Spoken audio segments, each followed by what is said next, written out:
My name is Mike Andes. I'm the founder of Augusta Lawn Care, where we do over $50 million in mowing grass. If you're a home service business owner, this video is for you. It's a marathon of questions about how to price your jobs to maximize your profits and when to raise prices. So sit back, relax, and use the chapters down below if you want to skip forward to the next section that might be more relevant to your business. Let's go ahead and roll the tape. So I've gone over in the last 2 years, essentially, I've timed every time we were on site, figuring out kind of exactly how long a place took. And then what I've done is like just using kind of Google Earth, measuring out square footage, and just essentially trying to see if there's a pattern to be able to standardize this. So essentially somebody else can start giving out estimates. But the fact of it is like there's no pattern I found between square foot size and the time it takes. So I don't really know how to teach somebody else to quote, because right now it's just like it has to be me and I have to go out in person. So I gotta like leave kind of like the office, drive there. It's, it takes an hour to give out one quote. Yeah, we don't know nothing to do with that. Mercy. Okay, all right. So first off, are you trying to grow right now? Or are you trying to make the business as profitable as possible? I guess a bit of both. I'm trying to grow. It's one or the other. Are we trying to grow revenue this year, or are we trying to raise prices? I guess raise prices. Okay. After profit. I essentially want to make myself irrelevant this year is essentially the goal. Okay, what size of business we're in? We made 300K last year.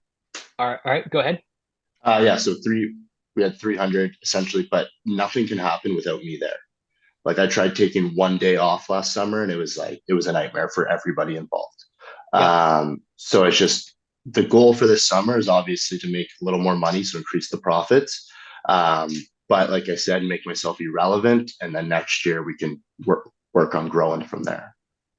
Great. So in order to achieve this, we need systems in the business. In order to create systems, there are two things we do and two things we avoid. We avoid complexity and we avoid custom jobs, anything custom. And then we run towards simplification and standardization. So when it comes to pricing for lawn mowing, if that's the current constraint we're trying to talk about, we can throw this into this matrix and say, okay, is this simple? Is this standardized? Or is this custom? And is this complex? And so right now, you visiting the property and having to look at every single one, every single job is custom.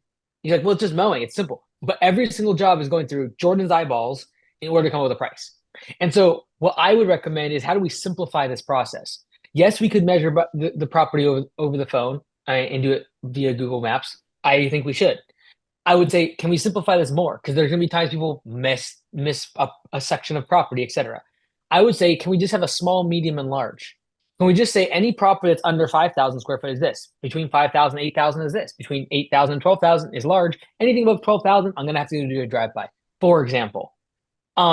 And so that way there's way less room for error. And you're like, well, what if it's inaccurate? It will be inaccurate. But what it'll also do is prevent you spending an hour going to the customer's property. Because right now, that's costing you $80 to $100 to do that estimate. Like, oh, no, it's free. No. Because right now, the alternative to you doing the estimate is doing the work and generating $80 to $100 in revenue.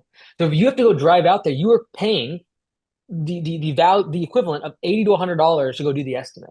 And so I'm okay being inaccurate. The very worst case scenario, if you do an estimate over the phone, it's slightly off, is the very worst case scenario is you have to raise the price to the customer.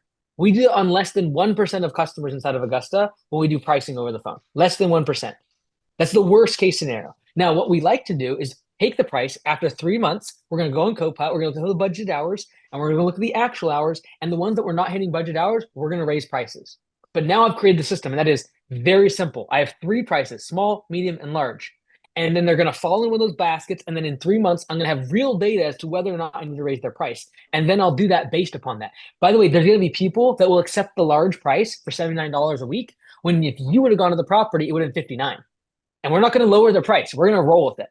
But they're happy to pay that because you made it simple now for them to get an estimate, fast for them to get an estimate, and your close ratio will go up because people don't want to wait for you to come to drive by their property, send them the quote, etc.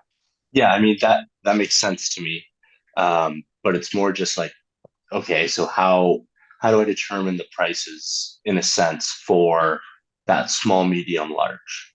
So I would be looking at your current properties. I would take How many do you have? How many mowing customers do you think you have now, Jordan? I have about 62. Perfect. So we're going to do an x-axis and a y-axis and an x-axis. On the x-axis, we're going to do price. On the y-axis, we're going to do square footage from 0 to whatever square footage you have. And then just literally go in Excel and do a plot graph of all of those. And you're going to find very quickly they follow a general trajectory. And you're going to say, okay, these ones are small, these ones are medium, these ones are large. And you're going to look down on the x-axis and see where does that fall in the square footage and have a very good range as to what small, medium, and large looks like. Okay. And then obviously, like, I think we all know, like, the biggest time thing is trimming. That's the biggest. So do you like factor in? So like, would you do like a small, medium, large? I'll try the axis idea. And then just kind of based on, I guess, sort of what I know from doing them, I can sort of make guidelines on like, consider this like an easy trim, this normal trim, and this like heavy trim type thing. I wouldn't Would you even do do that. that? I would do it based on Okay. square footage. I would do it based on square footage and realize that yes, your accuracy will go down when you do this. Your close ratio will go up because now you get the estimate to the person immediately over the phone instead of them waiting a day or two. It saves you $100 for every single estimate. So like, what if we lose a customer? What if I'm $5 off? That's 20 mows that you just saved. You could do their property for 10 times and then raise their price and still be ahead of spending an hour doing a drive-by estimate for them. Mm-hmm. Okay. Like doing drive-by estimates stinks. Doing in-person estimates when you meet the customer really stinks. The cost of doing that is we don't even calculate because I just calculated your time. Let alone the fact that you have another vehicle running there, you have tires, brakes, etc. You're talking about $150 to do a drive-by estimate on a mowing job. If you spent that on marketing, you double your leads. You know? Okay. So I'll give the axis a try, I guess. Yeah, I guess I'll save you time. I save you time, Jordan. I tried it out. It works. I promise. Okay, we did across 170 locations last year. Every single one blew it out of the water. It's not even close. So as long as you're okay with a slightly less accurate estimate, knowing that in 3 to 6 months, once you've proven your worth to the customer, you'll raise prices, and 95% of them will stay because you do a good job, you're good. I'm just looking for someone to talk me into raising prices because I'm deathly afraid of it. Okay, I can convince you very quickly. Here we go. So right now, how many trucks do you have? We have 2. Okay, we got 2 trucks. How many employees we got? 3. Okay, we got 3 employees. Well, four including myself. Let's go ahead and go with 4. Great. And so I'm going to assume that you have 2 guys in each of the trucks. That's kind of what you're rolling with right now. Yeah. Got it. All right. And do you use budget hours in your business?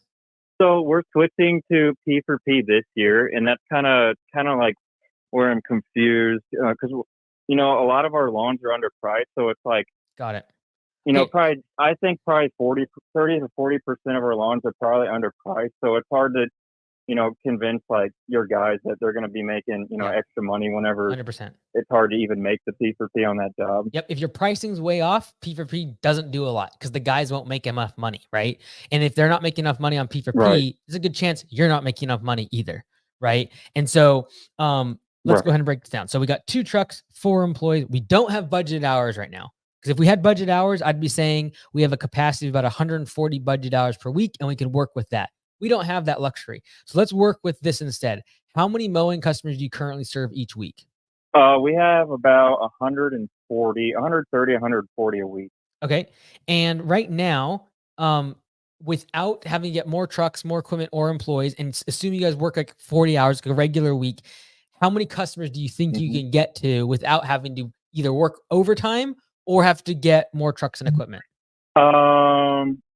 How many customers can we get to like currently? Yeah. Do you think like if you got 160 customers, do you think you'd still be able to get it done in a 40-hour? No, we go into overtime. Like with what we have now, it's just too much. Got it. Okay. So let's just assume 140 is basically your limit. Because like right now you're saying you're already pushing that envelope. Yes. Got it. So then this is really easy. All right. Great. Fantastic. So what you're going to do, because you don't do budget hours and you haven't been tracking likely your track time on the job for like all of last year. So we don't have data. No, we haven't. Right. So fine. That's great. We're still going to raise prices. Here's what you're going to do. First off, you're going to talk to you and your crew and you're going to sit down and go through all your customer base. You could probably do this yourself because you're on the properties a lot. And that is like, which of these customers, like what the 1/3 of them that you said like they're way underpriced, which ones are those? and just raise them by like a solid 30 to 40%.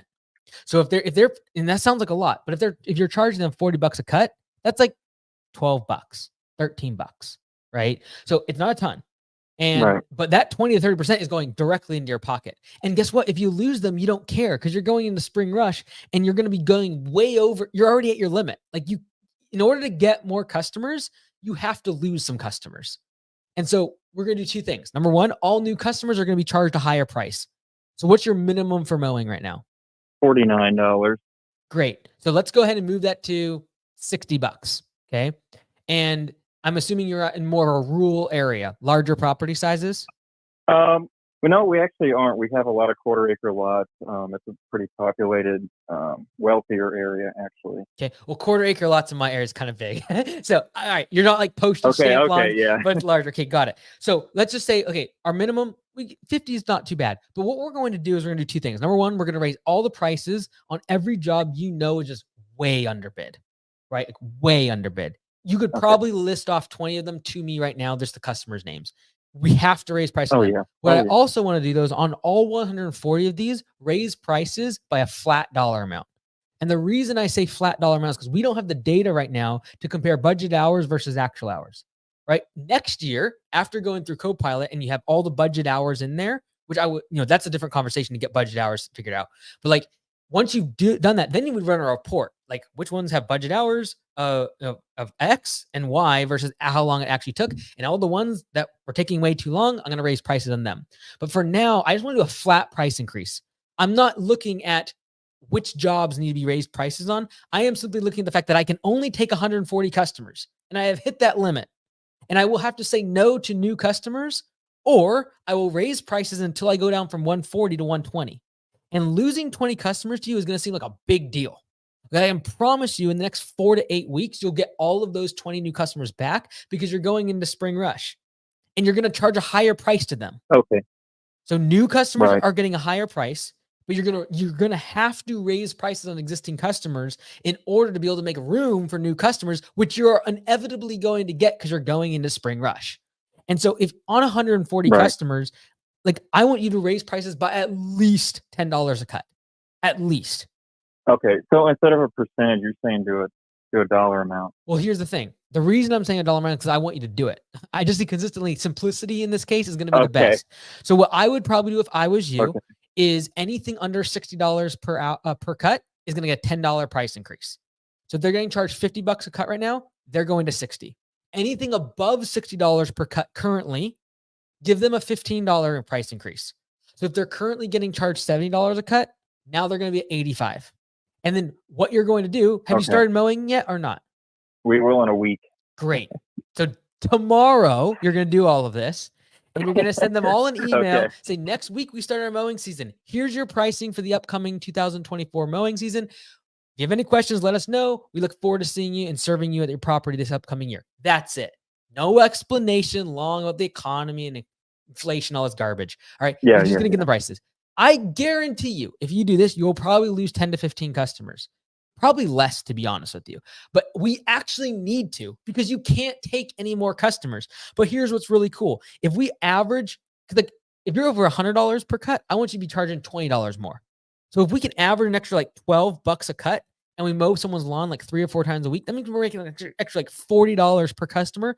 $40 times 140, we're making an extra $5,500 in straight profit by doing this price increase. I also have a sense to believe that if you raise these prices, you'll then be able to do pay for performance because now your prices will be at a high enough margin to where you can pay your guys on P for P and they're incentivized because there's enough meat on the bone. We're in Kansas. Is there any that you've seen around there? As high as possible. So really what you're asking is like, how do I price it? This is the thing. You can do it based on what everyone else is charging. And I could tell you $50 an hour. I could also tell you $300 an hour. It doesn't really do you any good. Value-based pricing is what you want to do, which is I'm going to price based upon how much are people willing to pay, because that's how you extract the most profit from it. And so what I recommend is using your close ratio as a gauge as to whether or not you are too high priced or too low priced. So like, do you know approximately your close ratio, Alfredo? I think right now it's around 70. Cool. So go ahead. I know that our pricing on the installs, we charge, I think, 70. We used to do 70 per hour, but if you included everything in it, it was more around 50 or 60. Got it. So now I'm calculating everything by 80, but I don't know if that's gonna shock everybody and lose a whole bunch of people. So it won't. So there's two things. One, you're really low price for sprinklers, really low. And the reason is even if you didn't tell me your pricing per hour, I would be able to know that because 70% of people are accepting the bid. And I believe if you want to go to 80, you'll still close like 68% of jobs.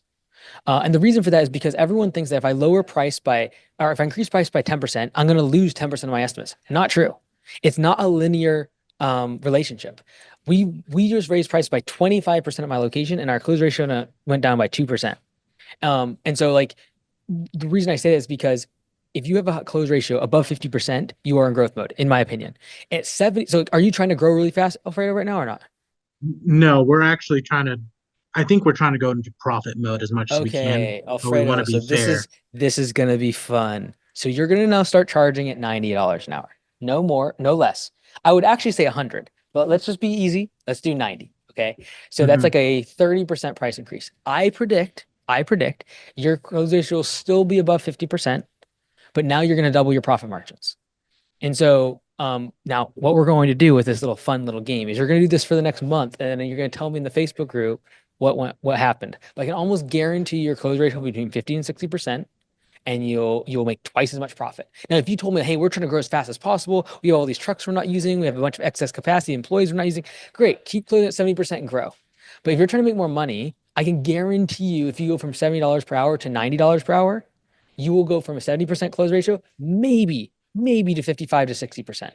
And so I know it mhm. sounds scary, but I've seen it so many times, like I just have a lot of confidence around it. The only thing that's kind of working against us is right now our city is under water restrictions, and for sprinkler companies, a whole lot of that they've narrowed down our watering day to only 1 day a week. So we're not trying to go that high yet, and we're also trying to transition because just the brand name right now, I don't think we have that $100 worth. But I think by the end of this year, will have the systems in place. We will have trucks or standardized and whatnot. We could, I don't know. I disagree. I disagree. Here's why. Because every single time you send an estimate, the customer votes on your pricing. And right now, Mhm, 70% of people are voting that you're too low of price. How do I know that? Because the reason that a customer accepts an estimate is because they see value higher than price. mhm, And so every single time they are casting the vote that they value your service more than what you're charging.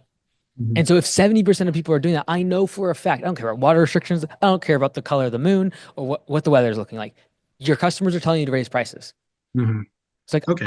I'm not guessing. I know 100% with pure certainty that if you raise your prices to $90 an hour, no customer will even know. First off, because Mhm. they only see the price in front of them every single time. Right. You see every single estimate. You see the pricing every single time. That's why you get emotionally involved. Like I don't know if we can do it this year, maybe about next year.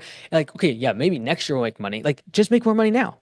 And the Mhm, reason I know that it's because like 7 out of 10 people see greater value in your service than the price you're charging.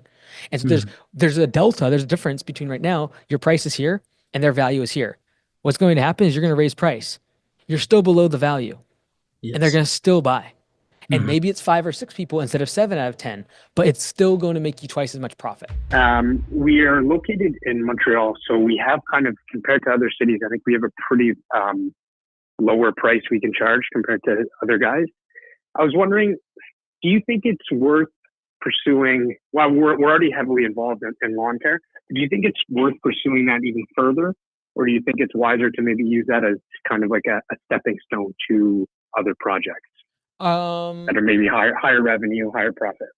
okay. So right now, are you kind of maxed out? Like, do you have a ton of excess labor? Like, could you grow by 30% without buying more trucks and equipment? Yeah, no, we'd have to buy more equipment for sure. Got it. And so really, like right now, you're saying what we're currently believing is the fact that we can't raise prices just because the market, like we would lose too many customers. Yes, absolutely. It's the prices are pretty low here, and they're fairly competitive. So raising prices won't do too much. When was the last time we did like raise prices? I raise them every year. Okay. And what percentage do you raise them each year usually? So we've done a couple purchases of client lists. So each client set, I guess, kind of increases at a different percentage. Okay. But generally, we try and keep up with inflation or a little bit above. Okay. All right. And then, sorry. But I find we are getting priced out. Obviously, there's some that are fine with our price increase, but I'm finding it that I speak to my competitors. It's kind of a friendly market, and I do find that there is a threshold that people just aren't willing to pay more than. And so I think we're kind of starting to get priced out. What's your close ratio? 40%, 50%. Okay.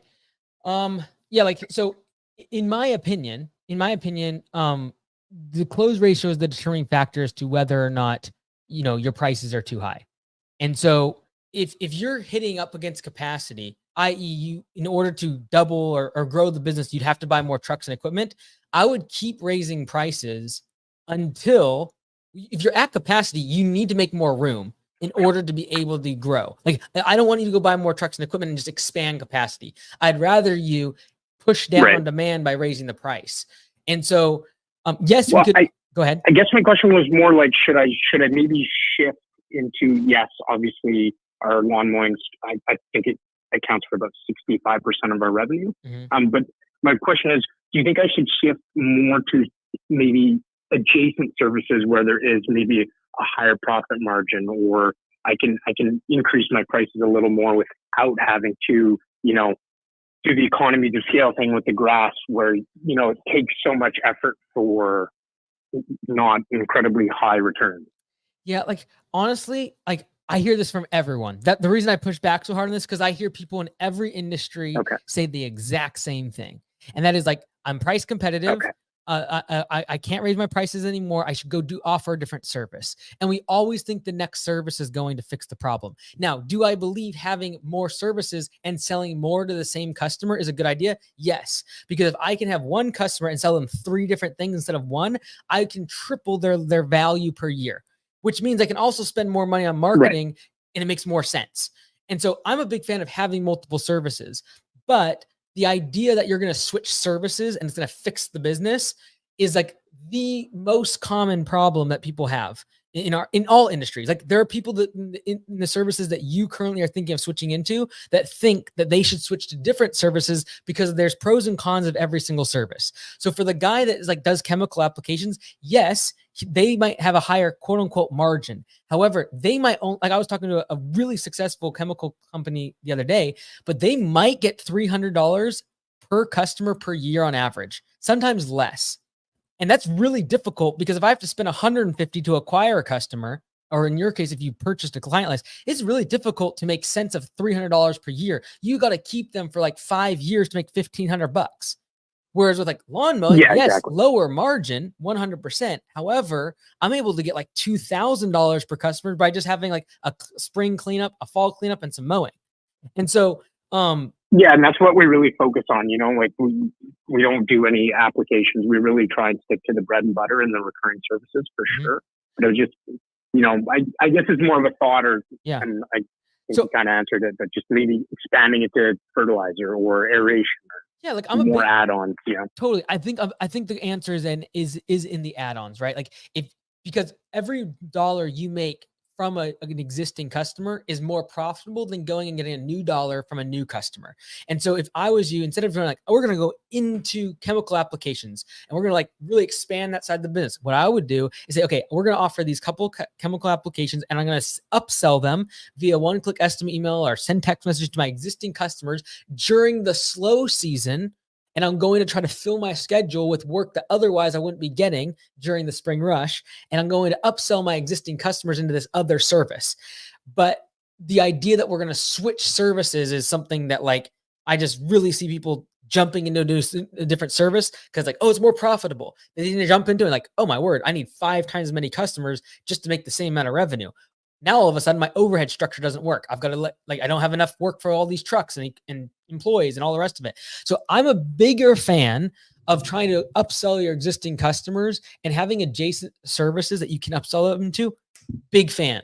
And I always see people thinking thinking that switching services and changing area is somehow going to fix their business, when the vast majority of us just need to hit capacity and raise prices.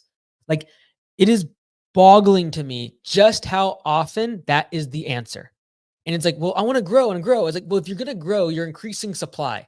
You're increasing the supply. And when you increase supply, your price either goes down or you absorb more demand. Like, if you look at a price, supply and demand curve, when there's lots of demand and it exceeds supply, i.e., you have way more customers than you can serve, you can increase supply, i.e., buy more trucks and hire more people, or keep the same supply but raise prices, therefore bringing demand back down. But you'll still stay busy. That's why I'm such a big fan of, like, determine how many customers you can serve, determine how many budget hours you can complete each week. And once you hit that, then raise prices if you want to be more profitable. But until you do that, you can't really judge your industry or your service mix. Like, that is when you can really determine whether or not it's profitable, is once you hit capacity and raise prices. And in my opinion, until you have taken a year and said, we're not buying trucks, we're not buying equipment, and we're not hiring any more people, we're simply going to hit the capacity, number of budget hours, number of trucks, number of employees that we have. We're going to hit that, and then we're going to raise prices. And if we hit it again, we're going to raise prices again. And once you've done that for a solid year, then you can really distinguish whether or not that service is profitable. I just see this a lot of the time. So that'd be my word of caution. When a new lead comes in, we're obviously just going to get the quote to them as fast as possible for what they're asking for. But then when you're trying to increase their annual value, is it better just to like present them with like a list? This is what we offer. What do you want to do? And then build out the package from there. I see billing obviously as being like one of the best options for that, since my area is really used to subscriptions. Or do you just try to let it upsell, step by step as you visit over the course of the property, right? Yeah. So there's two ways of thought in this. One is they are in a buying window. They're buying from you already. We should be trying to sell them as much as possible, and solving more of their problems. And then the second ideology is we need to solve their problem to gain their trust. And once we've done that, then they will buy more from us in the future. I think both are right. So for example, I would probably put in your estimates, if they ask for one service, I'm going to give them the package price as an optional thing. Yeah. So I would just have a second line item that says optional, and it says like 12-month program, or name it something fancy, and then keep it super simple, and it'd be just below the item that they've requested. And then on a recurring basis, maybe quarterly, if they don't accept the package or like the more recurring 12-month plan, I'm going to be trying to upsell them that using text or email. And then you just want to be strategic in terms of when you send that. For example, you're not going to want to upsell them a 12-month recurring package when there's nothing to do on their property, because at that time, a 12-month package doesn't make sense to them. What you want to do is when they just had a massive bill for, let's just call it, I'm just gonna make up a number, $400 for that month. You want to say, hey, by the way, for $299 a month across the whole year, we'll take care of all these other things. Yeah. And so you just want to be strategic in terms of when you pitch that. Yeah, so spring, definitely, like in spring when everybody's getting the all the extras done, you just try to pitch those packages. And then do you think it's a good idea to like set up a separate page on your website as like almost like a checklist form? So it's like, here's from on your website, they can say we want full maintenance, and they go in and they just check off, and then it comes to me as like a service request or whatever, right? And then I have to go to the property and fill out the package and send it to them. Is that, or is that just too complicated on your website and people won't do that? Yeah, you want to be careful with complicating any sort of 12-month plan on your website, because most people come to your site like they have a pain point and they're like looking for one thing. So that's what they're going for. If you're going to package and bundle a whole bunch of other stuff into it, you got to keep it like deathly simple. And so what I would do is, like, if they select, for example, what service are you on in Keaton? Sorry. Well, we're full service maintenance year round, like, but we get really heavy 6 months of snow where it's just like a lawn and everything basically shuts down. Like, it's hard to even offer winter services. But yeah, it's all about increasing that annual value and just trying to set it up so that we're allowed to go in and take advantage of those opportune moments throughout the winter, right? Yeah, so I would have like mow only, and then I have another package that like mow, snow, and all things power raking property maintenance. Exactly. And then just be like listing off the services that are included in that, but just don't get super technical. I see people way too often, because we do winter services, I see people start like explaining all this stuff to the customer, and like, okay, so if it snows, we're gonna pull the one visit forward, and then if it doesn't snow, we're gonna put, and it's gonna be 2 weeks. Like, hey, chill out. At the end of the day, we're gonna make your property look good year round. and we're Yeah. going to come during the off season and spend the same amount of time as we would if we were mowing. That's it. And That's so just a as basic. simple as possible. If you Yeah. can't say it in 2 sentences, you got to consolidate it. Okay. Gotcha. Same thing with your upsells. Same thing with your upsells too. Like when you're trying to get them from mowing to the other package, like trying to explain too much and like listing off tons of services can get you in a bit of a pickle. And if you have savings in terms of price with the package, that's what you want to pitch as much as possible. Because that makes sense to everyone. If I can just say, hey, based upon last year, you spent $1,500 with us. This package is going to cost you $1,200 per year, and you're going to get all this other stuff. That makes sense to everybody. Yeah, exactly. And like I was thinking more so because it's like our full package essentially includes like 14 points, 14 services. So it's like if you're booking at least 8, then we'll throw on the 9 for free, right? But we're also going to maintain like a minimum where if you're not going with, either 6 months of snow or 6 months of lawn mowing, you have to be fulfilling 4 out of the 14 points, or we're just essentially not a good fit for you. Yeah. Yeah. So as long as you can say that in as simplified as possible, because 14 points, 4, 8, 9, like just be like, hey, these are the Right. 2 options. And if I yeah. can't say it in 2 sentences, yeah. So you got it. We're trying to switch a lot of our clients over to the subscription-based services. One price, spring cleanup, thatching, mowing, all the full services. Mhm. Being in Idaho, North Idaho, we have a lot of snow. I mean, we get a lot of snow, especially come the new year. Sometimes we get a lot, sometimes we get very little. I want to include that service in there somehow, but it's an unpredictable service. We didn't do a whole lot last year. We did a ton the year before, and we haven't really hardly done any so far this year. Do I include that as a separate? Do I just have the subscription price for 6 months, maybe April through October, and then pause that and then just do as the snow comes, charge that whatever that price ends up being, or should I find an average and then include that into the price? So from your perspective, in terms of pricing, you're going to find an average. From what you tell the customer, what you want to protect is that 10% extraneous, very, very like 1 out of 10 years, you get this crazy amount of snowfall. You need to protect yourself against that. So what I would do is just say, hey, it includes snow removal up to X amount of services, and put that on the higher end. Like it's not going to be like you're just trying to protect yourself against the insanity of 1 year where it triples snow volume. You're not trying to protect against like a heavy season. You're protecting against like edge case horribleness that could wipe you out. And then you're gonna make unhappy customers. And then usually they're gonna read it like, oh, well, last year they only plowed the place like 4 or 5 times. They're doing up to 10. Great, totally fine. So I would do that. Just have an upper edge limit. Some people do it based upon number of inches fallen, but then it's kind of difficult for them to keep track of. And then you've got to convince them that there was that many inches fallen. I would just do it based on number of services. It's like, so includes up to X amount of services. Okay, cool. Thank you. Yeah. It'll also protect you if you get dumped on in snow. You can kind of make the excuse to them like, hey, we haven't got to your property yet because we don't want to come 5 times the next week. We're trying to get down to 2 or 3 to preserve, and you don't go over your budgeted number of services. It kind of protects you a little bit, and you can use it from a scheduling perspective. Okay, cool. Yeah, I mean, last year at this time, we made 3 times as much as we've made so far this year from snow and ice. Cool. So Okay, thank you. that dependable kind of annuity of revenue, what you're giving up is the killer years, but then you're trying to get rid of the slum years. And I agree with that. If you can sell that, right? If you can't sell that, one thing I'll say is you want to sell this package when there's a ton of snow on the ground, because what you're going to have is people that are paying 3 times as much for emergency snow service. And what you're trying to get is sell them on a lower price on a flat rate.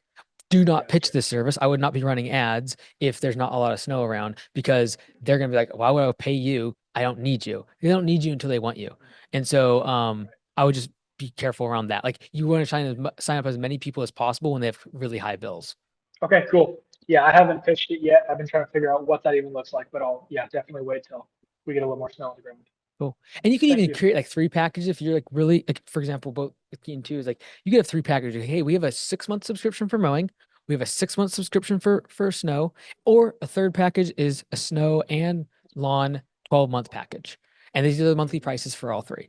So you could kind of package it that way. The challenging part with packaging in general is budgeted hours. If you're doing like pay for performance, it starts to get a little more tricky. But from a pricing perspective, it's very, very straightforward. Yeah, we have a couple places, a couple commercial sites that are just one price, 12 months, or really 6 months actually, just for the landscape season. But I find it difficult, and I'm sure there's probably a way, but inside Copilot, figuring out then how to make my budgeted hours, how to actually translate that into my efficiency on there. So I just have it priced at 0 just so it can be on the schedule, but then I have to kind of track that on the back end of myself. Yeah, so when you're coming with your pricing, every single service inside that contract, we want to have budgeted hours. So you're gonna have a level billing agreement inside of Copilot, and then inside of that, you should have visits for every single service, whether it be some of our weekly or biweekly, some of our 6 months, et cetera. And each of those should have budgeted hours. And that's how you can still run pay for performance even inside of a level billing contract, because every visit needs to have budgeted hours. Otherwise, like you're kind of running blind on the contract and you don't know if you're ahead of schedule or behind in terms of the pricing.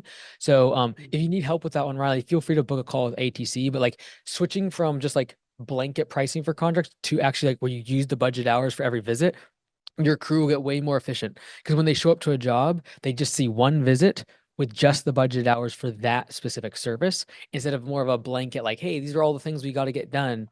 And then they're figuring out when they got to get them all done. So we're in Florida. We have more of a level billing model. Yep. Our Q4 collapse is right in the middle when the demand is the highest in the summertime. And, you know, we go cash negative sometimes. Wait, your demand is the highest during that period? Yeah, that's What do you mean by that? So it costs the most to do it in Oh, because the you're level summertime. billing. Yes, got you. Right. Yes, I hear you. So we were thinking about going to a per mo model. Okay. And I wanted your feedback on it. What's your close ratio right now? 50%. Are you trying to grow the business for top line revenue? So we're kind of splitting. One's gonna go into profit mode, and we're gonna go into another location and grow that. Okay, so the other location, I would test the new model with per cut pricing, and I would test that cash flow, because typically people are trying to go the opposite direction from a cash flow perspective. Right. I would say if you already have that set and established, I wouldn't fix it or change it, especially if you're closing at 50%. It doesn't seem like a huge bottleneck. Yeah. I will say if you then switch over to per cut pricing at 75% and you can raise your prices by 20% and get a 50% close ratio, all of a sudden it becomes very profitable. Yeah. So I would test the new model at the new location, especially because you're focused on sales at the new location. The current one, you're on profit mode. I would just raise prices, assuming you get enough lead flow and you're at capacity. So, you know, lawn mowing, we got our reoccurring customers, the yearly customers.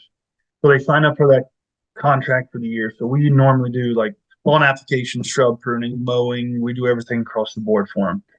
So do you bid out at the end of the year, like to get them on track for the following year? Or because we've always waited till like January 1, and then we send out all of our new contracts for the year. And this waiting game of until March hits when we start our first round lawn apps for our pre-em, like who's signing up, who's not, like where are we going to be? Like this limbo guessing game drives me nuts. Yeah, and change so it to April 1st. Change it to April 1st. The reason is because if you have your April 1st as your renewal date, you've already showed up with their property a couple times. They're like, well, yeah, you're already here. You've already started the season. Also harder for them to switch because everyone else is super busy. So getting a bid alone could be taking them a couple weeks. So like they're almost forced to go in with you again. It just makes sense for them too, because like they need you to show up next week. Versus in January, the reason you're in limbo because they don't really need you around. right. So you do your annual contract renewals during peak demand, April 1st, May 1st, whenever it is. I would just shift it to that, because then if you've shown up at their property a few times the growing season, they're not switching. Right. Okay. Well, maybe I'd start it. Well, because we always start our first round lawn apps in March for the pre-em for crabgrass. So I could always bump it up then. That way I get them on board. And Yeah, if you're already you've already started the cycle of applications, 100%. Like they're not going to switch. They're just not. First off, like all your competitors are busy. They're not getting back to people. They're not answering their phone. They can't find enough employees. Like, so do it then. And also you won't be in limbo because they need you to show up next week. right. They'll definitely feel free. But like, I would say this, like in a small market, the thing is, the reason it's a small market also means you have less competition. What do you think about storefront locations? Like how much, is that traffic going to really bring in if I get a storefront office? Because there's a few spots here in my small town where I'm like, man, if I was there with a sign, how much more is that going to bring me in on top of, I've actually adopted your instant door hanger quote thing too. So this is going to be the first year I try those, but just wondering, what does storefront really bring in as far as like extra traffic? Yeah, like a storefront for a home service business usually doesn't bring a lot of traffic in. What will bring the traffic in is the sign. And so what you can usually do is just negotiate with a business owner that has the property or the location you want to get a sign on their property. For example, if you went to a strip mall or a multifamily apartment complex and said, hey, I want to put a sign out next to the highway. I will do all of your pest control for free indefinitely as long as that sign is there. You'll get just as much exposure from that sign as if you would go pay $1,500, $2,000, $3,000 a month for a retail space. And trust me, your walk-in traffic from that, you would be lucky to get one or two a week. Like there's just hardly any traffic for home services when you have a physical space for services. If you're selling other products, like if you were like, hey, we're going to open up a line of where we sell traps and bait and other pest control products, that becomes a conversation of probably getting several people in their day, and then you try to upsell them from the product into the service. That could make some sense. I could get on track with that one. But in terms of actually having a storefront just for the sake of marketing, I think if you spend that $2-3 grand on rent, then you have triple net, then you have utilities, then you have internet, then you have the fact that you're gonna have to have it manned, like you're gonna have someone there. If you don't, then it's useless. So by the time you add all this up, you're literally probably talking about $5,000 to $7,000 a month in fixed expenses. And that doesn't probably include labor. Like if you have someone there all the time, you're looking at $10,000, $15,000. And so now all of a sudden it's like, well, if you spent $300-400 a day on Facebook and Google leads or Google ads, would you get more traffic and lead flow to your website? And the answer usually is yes. So I ended up removing some of our services like French drains and like fire pits and we used to sub out sprinklers, but we do get a lot of, one of the things that we're not doing is fertilization weed control. We get a lot of phone calls. Even in December, we had about a couple handfuls of just fertilization weed control, but we always pass those on. Do you think it'd be a good idea to offer that now that we got rid of some of the other things that were kind of taking up a lot of my time, and it would be an easier upsell to my current customers and future customers? Yeah, like the big question is like the issue I have with adding more services is if the demand for that service is the same as your core service. So if you're doing landscaping and lawn care and that's your core thing, by adding fertilization weed control, which I'm a fan of, the problem with it is that the demand for that service is the exact same as when everyone else is calling for mowing and other landscaping services. The only time I personally want to add any service to my business is if I am filling in the off season. So if I am making sure that like it's a demand curve that is outside of my core service, because otherwise this is what's going to happen. You're just simply going to create more excess capacity throughout 9 months out of the year because you're going to have to staff up for this extra boom of spring rush that happens already. And so you're already overstaffed, you're already over-equipped in terms of trucks and equipment for the spring rush peak. By adding another service that has that exact same demand curve, you just make it even that much more demand. And so I see most of the time when people do this, yes, it will increase revenue. Again, adding more services will always increase more revenue. And it's easy to be like, well, people are asking for it, I should offer it. It's just like sitting there free revenue. But by adding complexity to the business, you are going to have more trucks, more equipment, more insurance, higher levels of training required for your office staff, for your team out in the field, certifications, licensing, insurance, all this stuff starts to mount. And what you're doing is compounding your spring rush to where you're gonna have to buy one more truck. You're gonna have to get one more employee. And that's just gonna add to the excess capacity for 8-9 months of the year when you're not in spring rush. And so I would personally ask, like, do you think you can grow to your goal of 800,000 next year without fertilization weed control? If the answer to that is yes, I would not add it. Now, what I would probably say is if down the road you're in profit mode, and I know your situation more acutely, Walter, because of the onboarding at Copilot. So like, I would say if you hit 800,000 without it, now it becomes a matter of, okay, I'm going to go into profit mode. I'm going to raise prices on all my mowing, all my recurring services, and then I'll add the fertilization weed control and make it super profitable from day one because I don't need it to grow. I'm just going to add it as a supplementary service because I enjoy it, because customers are asking for it. And more importantly, the reason I sometimes give a green flag to this one is customers require you to do that in order to get their mowing. But I genuinely believe, like, you've grown the business so quickly, I don't think you're going to need this service to get to 800,000. And so adding it's just going to add more complexity and is ultimately a distraction from the core services.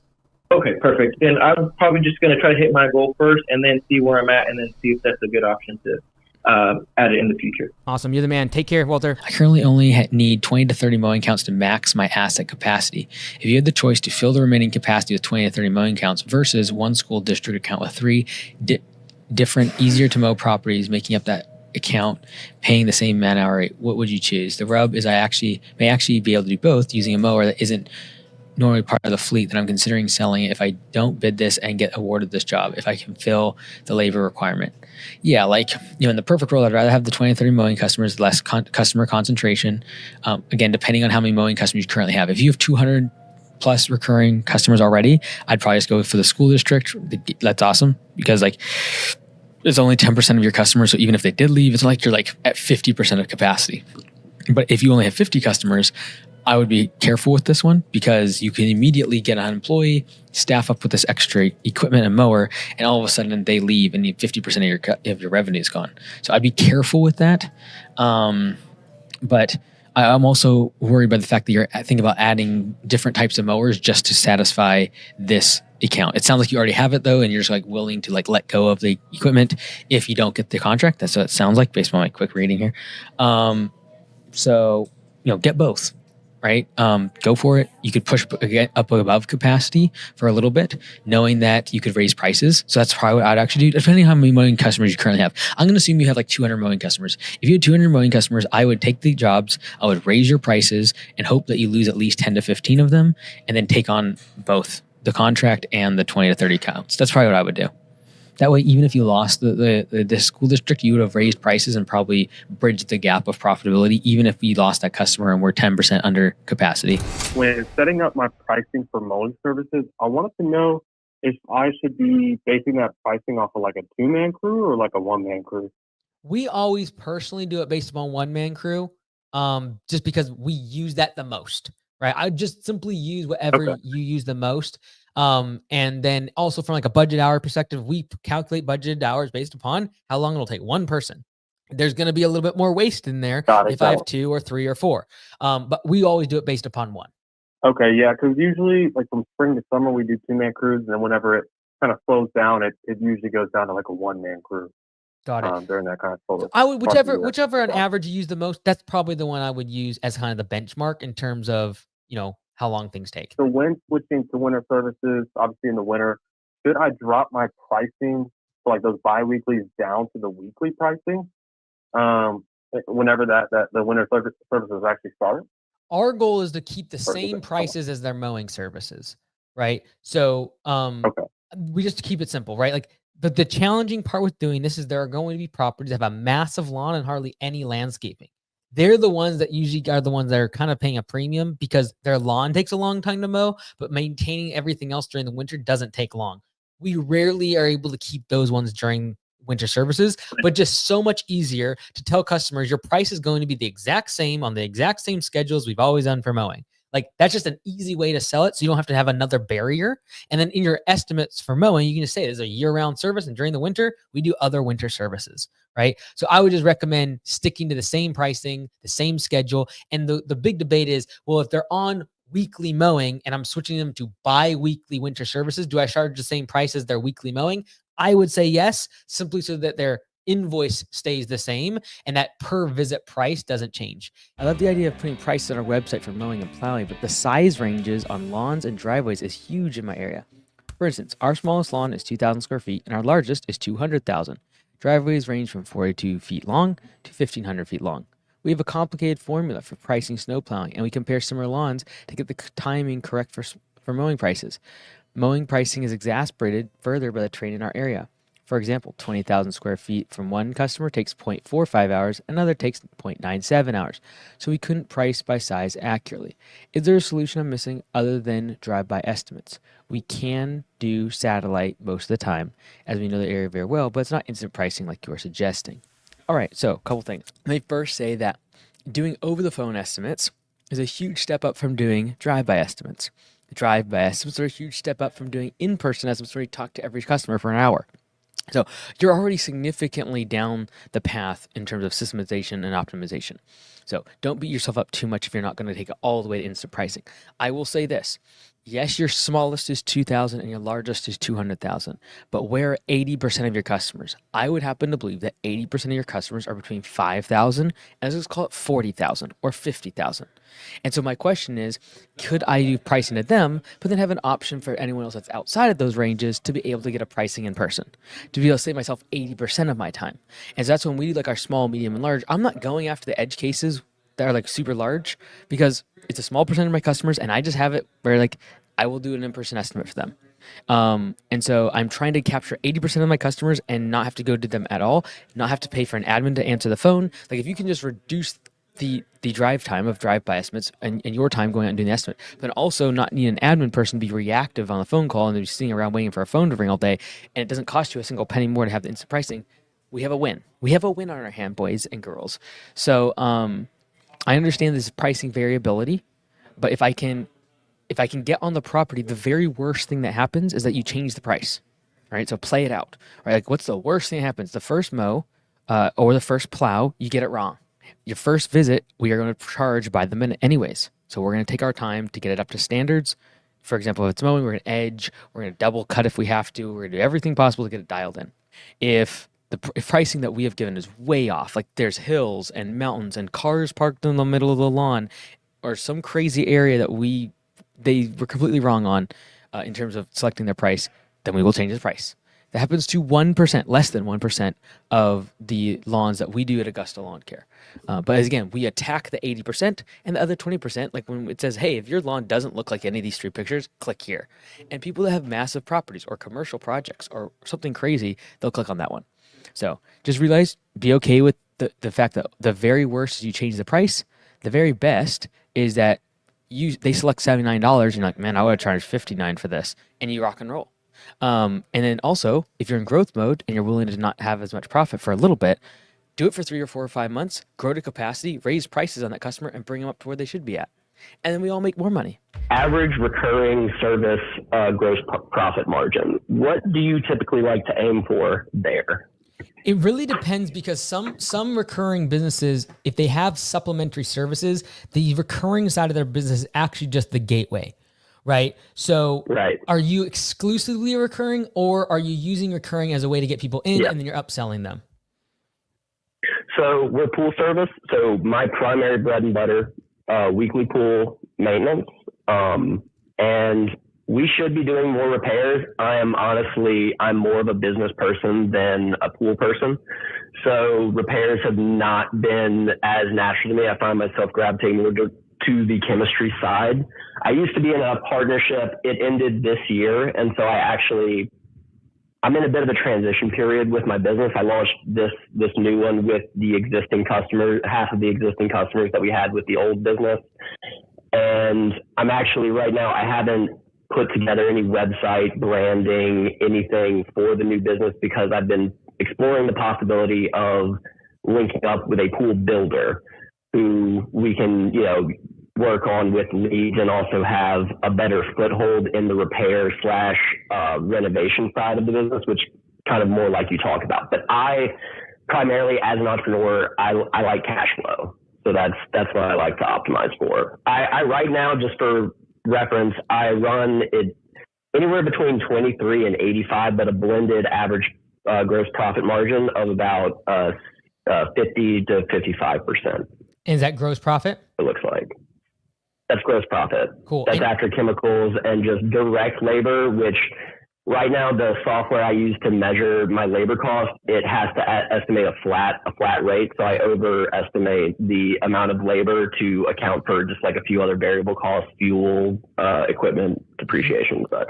Yeah, like in general, if you can get your gross profit in home services almost across the board to 50%, you're good. And the reason I like that as a really basic metric is because if you're in something that does more material base, so in any sort of construction, your labor percentage is going to be significantly lower, direct labor. But COGS includes your materials and supplies. And so generally for something like pool cleaning or lawn care, more recurring, a far greater portion of our revenue goes to COGS in the form of direct labor. Whereas in construction, it's usually more like a 20-30 split on a 50% margin, 50% margin. And so anything under 50, you start getting extremely profitable. Like if you look at the valuations and enterprise value of home service businesses, as you get below 50% gross of your revenue going to COGS, I just see the enterprise value and the saleability of that business increasing.